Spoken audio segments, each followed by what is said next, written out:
Bonsoir. 9h du soir seulement, ceci pour éviter tout risque de vandalisme, d'autant plus qu'il pourra accueillir 30 000 visiteurs par jour. Un pays de rêve où l'on découvrira le Palais des Merveilles avec son théâtre de 1200 places, le voyage dans le futur, le géant Gargantua, Dame Tartine et le château des Sortilèges. Des lieux de restauration sont également prévus. Ici, pas de héros de bande dessinée, mais des personnages de laser, des occasions de voyage dans le futur, dans le royaume des ordinateurs et des robots. Ce projet, devenu réalité, est l'œuvre d'une jeune femme, architecte, déjà orfèvre en la matière.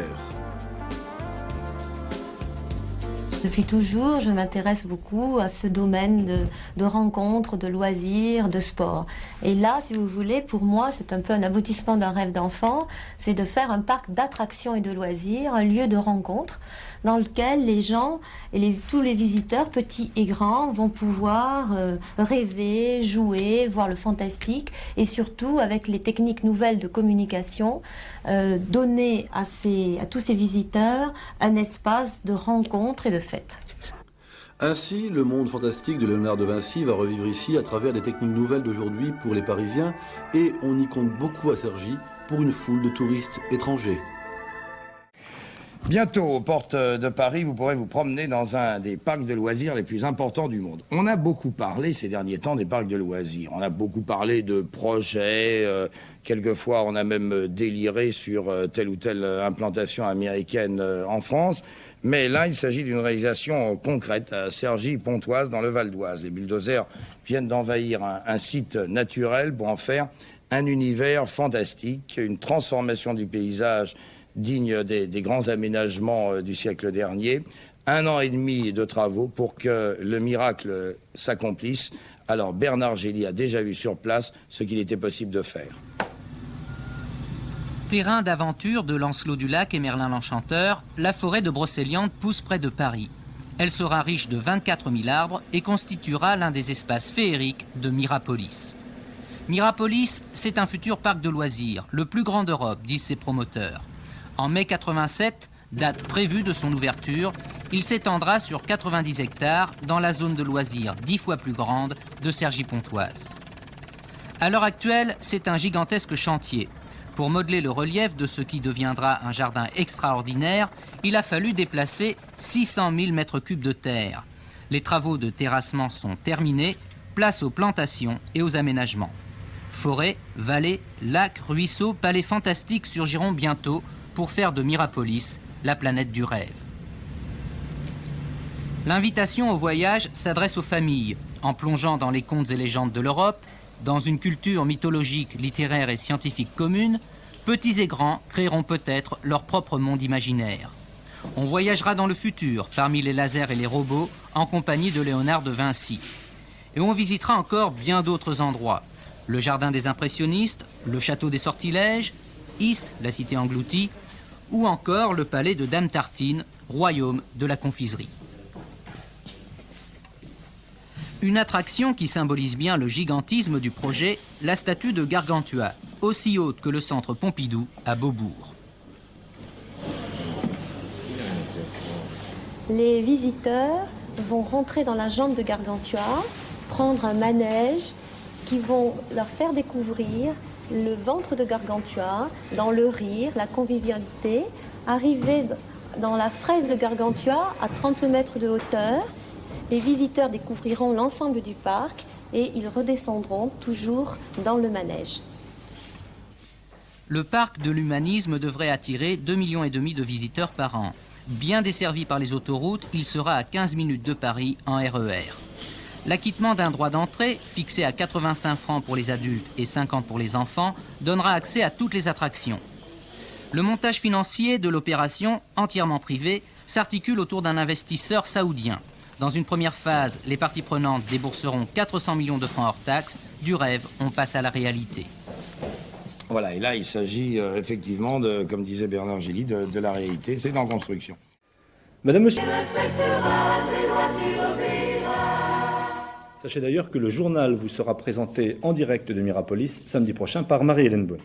Et du côté de Mirapolis, en revanche, le rendez-vous a quelques ratés. En effet, le parc d'attractions de Cergy-Pontoise, qui devrait ouvrir ses portes le 20 mai prochain, a aussi, paradoxalement que cela paraisse, du mal à recruter le millier d'employés dont il a besoin. L'enquête de Marie-Hélène Bonneau. Gargantua, serein, regarde le chantier du haut de ses 35 mètres. Dans un mois, ce sera un immense parc de loisirs. 35 attractions, des parades, des animations, des commerces. Un site générateur d'emplois, environ 1 millier. 800 emplois de 7 mois, de Pâques à la Toussaint. Restauration, animation, vente et 200 postes permanents pour la maintenance des manèges, la sécurité, le nettoyage et le paysagement. Les contrats à durée déterminée, comprenant la période des vacances, semblent les plus difficiles à pourvoir.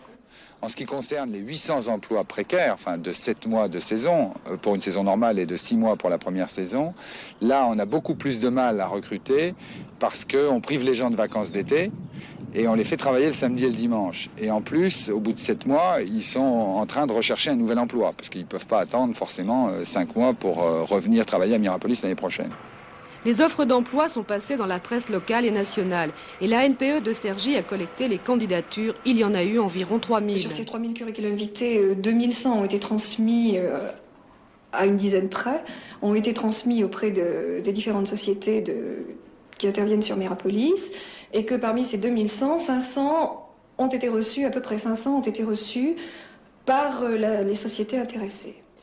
Mirapolis-Cergy n'est pas Disney World à Orlando. Difficile pour les Français, même ceux qui cherchent un emploi, de renoncer au week-end et aux vacances d'été. C'est bien là aujourd'hui le handicap principal pour l'employeur. Si les Américains nous envient notre patrimoine culturel, les Français n'ont pas dans le leur la flexibilité de l'emploi.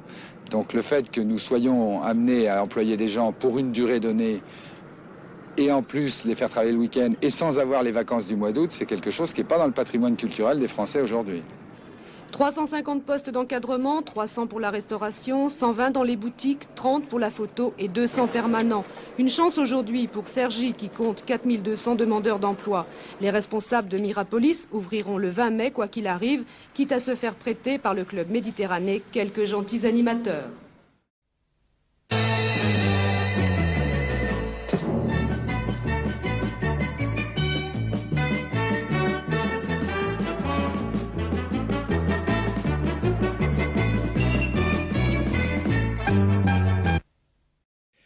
Gargantua est fermé au public 2 jours après son inauguration par Jacques Chirac. Le parc d'attractions de Mirapolis, en région parisienne, a été le théâtre d'affrontements entre policiers et forains. Ceux-ci protestaient contre la TVA de 17,6% qu'ils ont à payer sur leurs activités, alors que les attractions de Mirapolis ne sont imposées qu'à 7%.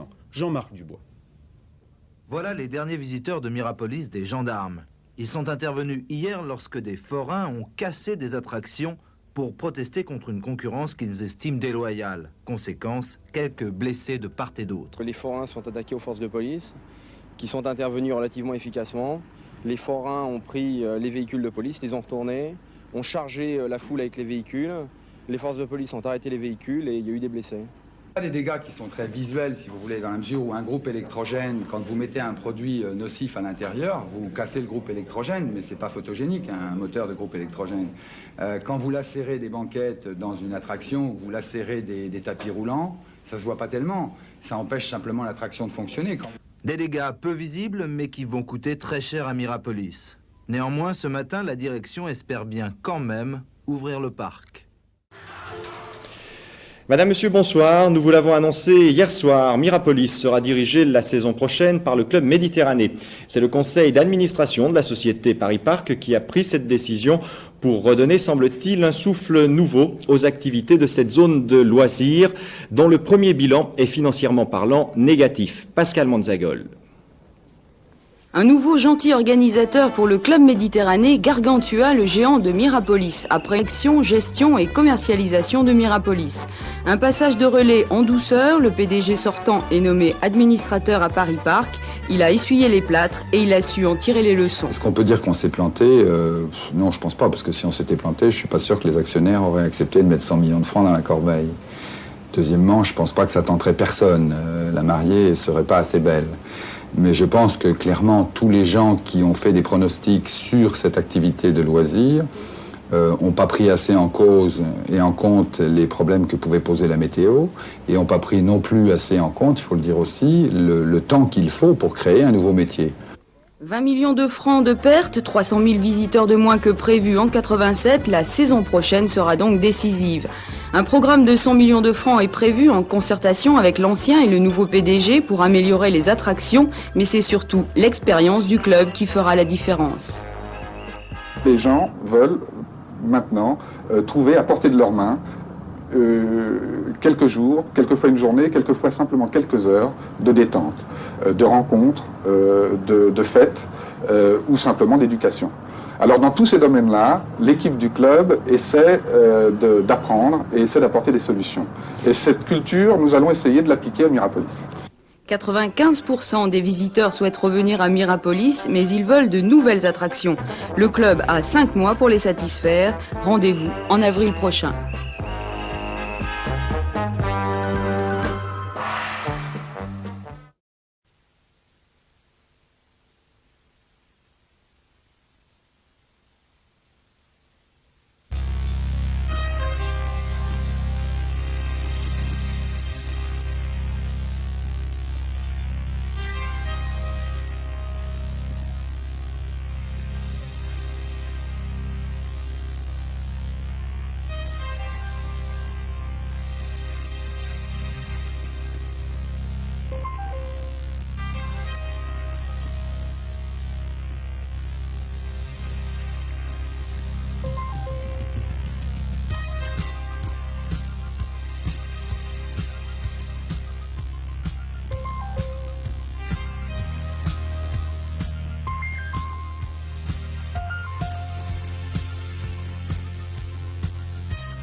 Mirapolis, vous connaissez le grand air, l'aventure. Ça vous plaît, hein? Les rapides, les loopings. C'est chaud pour les romantiques. Fleurs, balades, restaurants. Et pour les tout petits, des pas de jeu en toute sécurité. Puis cette année, il y a des dinosaures partout, avec des brontosaures et des tyrans. Le commerce de Pontoise a nommé un administrateur judiciaire, maître Bernard Jeanne, ainsi qu'un juge-commissaire, Dominique Bidot.